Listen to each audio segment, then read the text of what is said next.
Hello everyone and welcome back to my channel. Today we'll be reviewing the second half of Season 2 of Doctor Who.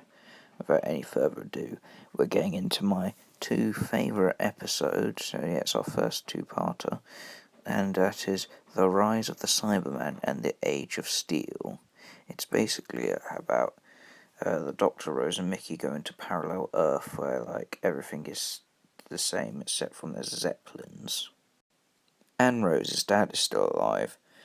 Basically, there's this company in the parallel Earth called Cybus Industries, run by a man called John Lumick, who's an ill man in a wheelchair, and basically he's dying, so he invents these things called Cybermen, which are basically a whole lot of robotics with a human brain inside, and they have no emotions at all, so they don't feel pain, happiness, or any of that.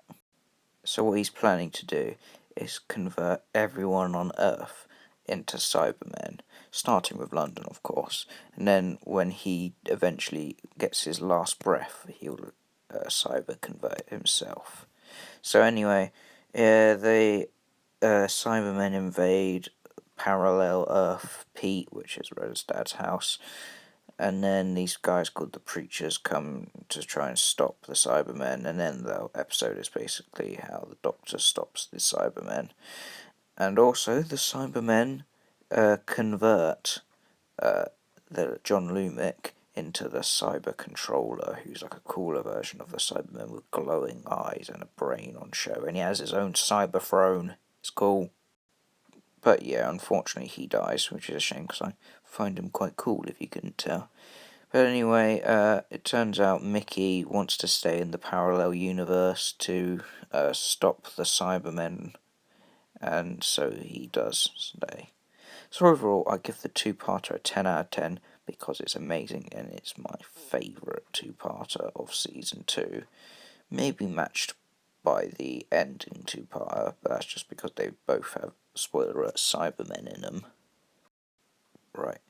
The normal Cybermen I would rate 10 out of 10 because they're cool. I really love their design for this. The only thing that lets them down is that it's just the brain inside the suit, not like a whole skeleton of a person in it, which they do change in later seasons, so that got that to look forward to. And then the Cyber Controller, who's obviously a lot cooler, is also a 10 out of 10 because they're both really good. And for once, I'm actually going to rate their voices. I gave their voices a solid 10 out of 10. They sound a bit like this. Delete. Delete. You will be upgraded. Upgrading is compulsory. Well, the next episode is The Idiot's Lantern, which is so boring, it's not even worth talking about.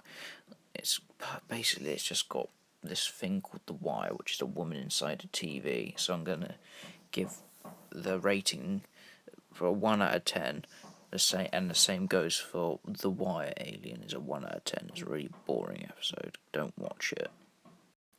The next episodes are another two-parter called The Impossible Planet and the Satan Pit. It's about the Doctor and Rose going to this planet with this crew, and it's all infested with Ood who've been possessed by Satan, and then the Doctor goes and faces off against Satan. It's kind of cool.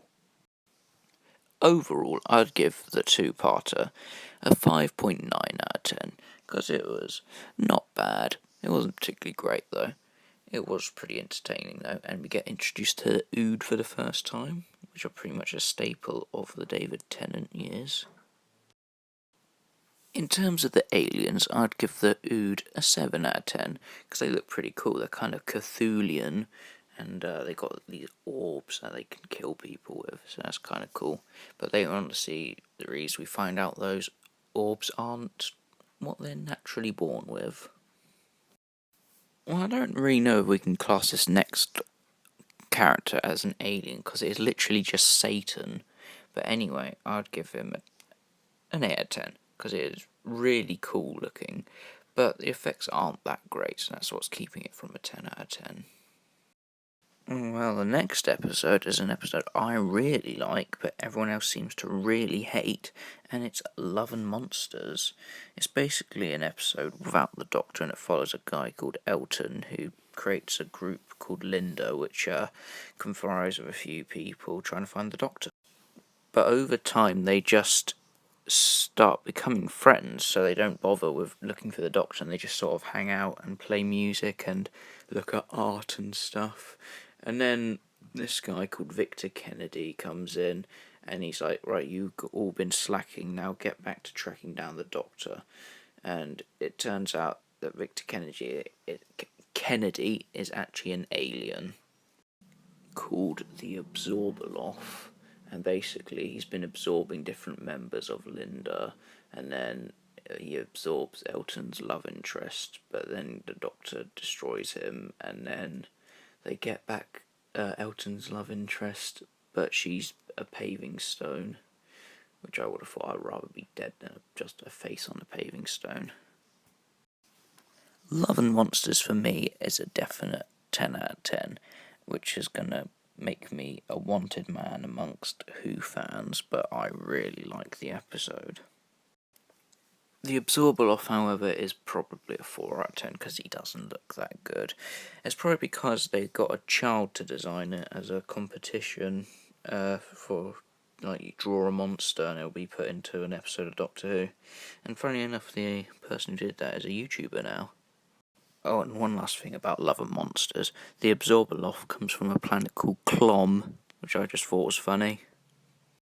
The next episode, however, Fear Her, is hated by everyone, and that includes me. It's just a bad episode. It's about this girl who's got like an alien in her or something, and she draws things and they come to life. It's a bad episode with a bad monster design, which is a scribble, and it gets a 0 out of 10 for both of them. The ending two-parter of Series 2 is very good, though, and it is called The Army of Ghosts and Doomsday, and it's basically about how these ghosts are coming up all over London, and people think they're like friendly ghosts, and it's a company called Torchwood, which has been name-dropped in all the episodes, pretty much, of Season 2, and they got, basically, it's like the government with loads of alien tech, and they create these ghost shifts. But it turns out these ghosts aren't ghosts, they're Cybermen coming from the parallel Earth. But not only are the Cybermen invading, but in the basement, some Daleks come out, like 4 or 5 of them, I can't remember how many there are. It's 4 or 5 anyway, called the Cult of Skaro, and they've come to take over the universe, and then you get the Daleks and Cybermen fighting, and then like they open a sort of prison ship and it comes out with millions more Daleks to fight off the millions of Cybermen. It's very cool. And then once all they get defeated, Rose gets stuck in the other universe, which is a shame, which that's the end of Rose, sort of. And the Doctor can't visit her in the parallel Earth, otherwise it would destroy the universe also. Yeah, he has to say goodbye to Rose. And then the episode ends with a bride in the TARDIS for some reason. So overall, I'd give Army of Ghosts and Doomsday a 10 out of 10, because they're just an amazing ending to a series and just 2 episodes in general. So, the only new Cyberman is the Cyber Leader.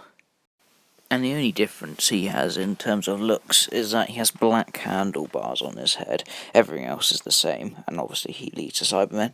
So I'd give him a 10 out of 10 because it's basically the same thing. The ghosts would probably be about a 3 out of 10 because I can't really rate them too highly because they're just sort of bright white silhouettes. And then there's Dalek Sec. He is basically the same Daleks we've always seen in New Who, but he's completely black. So I give him a 10 out of 10 again, because I can't go any higher than that, and it's just a cooler version of a Dalek what is already. And overall, I'd give Season 2 an 8 out of 10, because it was a very good season, but then it had like Fear Her in it and the Idiot's Lantern, which weren't very good.